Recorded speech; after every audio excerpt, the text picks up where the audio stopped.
बटेंगे तो कटेंगे, ये पोस्टर सिर्फ मुंबई में 2-4 जगह लगाए गए थे।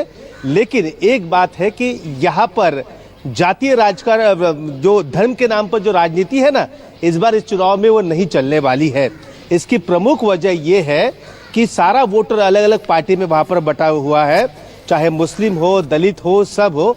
लेकिन यहाँ पर आपको तो पता ही होगा कि पूर्व मुख्यमंत्री जो महाराष्ट्र के नारायण राणे, उनके बेटे जो है ना नीतीश राणे, वो हर जगह 2 साल से हिंदू जन आक्रोश सभा की सभाएं ले रहे हैं।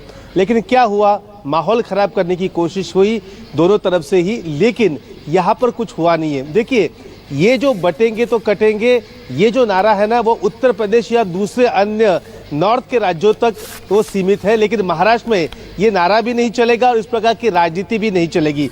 देखिए, महाराष्ट्र के सवाल, कई बड़े सवाल यहाँ पर है, कई बड़ी मुश्किलें हैं। यहाँ पर उद्योग के बारे में लोग बात करते हैं, नौकरियों के बारे में बात करते हैं, राज्य पर कर्जा है और चाचा भतीजे की लड़ाई है, गद्दार वर्सेस खुद्दार की लड़ाई है।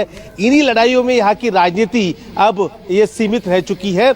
यहाँ मुझे नहीं लगता कि मैं भी फील्ड पे घूमता हूँ तो यहाँ पर बटेंगे तो कटेंगे यहाँ पर नहीं चलेगा। ठीक है, योगी आदित्यनाथ का एक ऑरा है, उनकी सभा यहाँ पर भारतीय जनता पार्टी आयोजित करेगी और हिंदुत्व के नाम पर वोट मांगने की कोशिश तो यहाँ पर होने ही वाली है। लेकिन यहाँ की राजनीति काफी अलग है और यहाँ की राजनीति कभी भी धर्म के आधार पर ज्यादा झुकती हुई नहीं नजर आती। आपको पता ही होगा, जिन्हें हिंदू हृदय सम्राट बाला साहब ठाकरे कहा जाता था, वो तो भारतीय जनता पार्टी से भी आक्रामक हिंदुत्व की बात करते थे, लेकिन कभी भी उन्होंने अपने जीवन में खुद की बलबूते पर 100 से भी ज्यादा सीटें वहां पर नहीं लाई है।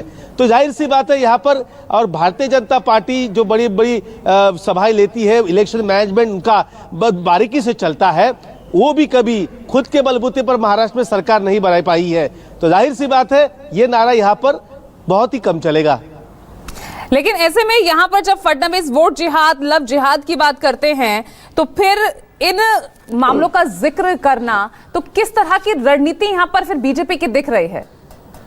विनोद, देखिए, वोट जिहाद की वो बात करते हैं क्योंकि उन्हें जो नुकसान हुआ है ना, वो लोकसभा में 8 से 9 सीटें हाथ से चली गई क्योंकि मुस्लिम वोट एक साथ वहां पर आ गए। इसका नुकसान उन्हें उठाना पड़ा, उसका तो दर्द उनके दिल में है ही। लेकिन एक तरफ वो वोट जिहाद की बात करते हैं तो कैबिनेट में वो मुख्यमंत्री एकनाथ शिंदे के साथ बैठकर फैसला ले लेते हैं कि मदरसों के टीचर को वहां पर फीस, ये जो क्या उनकी जो पगार है, सैलरी है, वो बढ़ा के देंगे। और जो और भी मुस्लिम के लिए जो फैसले लिए जाते हैं वो भी वहां पर फैसले ले रहे हैं। तो उन्हें भी लगता है कि मुस्लिम की वोट भी उन्हें चाहिए और कुछ जगहों पर हिंदुओं को ज्यादा खुश करने के लिए मुस्लिम के खिलाफ भी वो बयानबाजी करते हुए नजर आ रहे हैं। देखिए, ये राजनीति है और राजनीति करके वोट बटाने की कोशिश हर पार्टी वहां पर करने वाली है।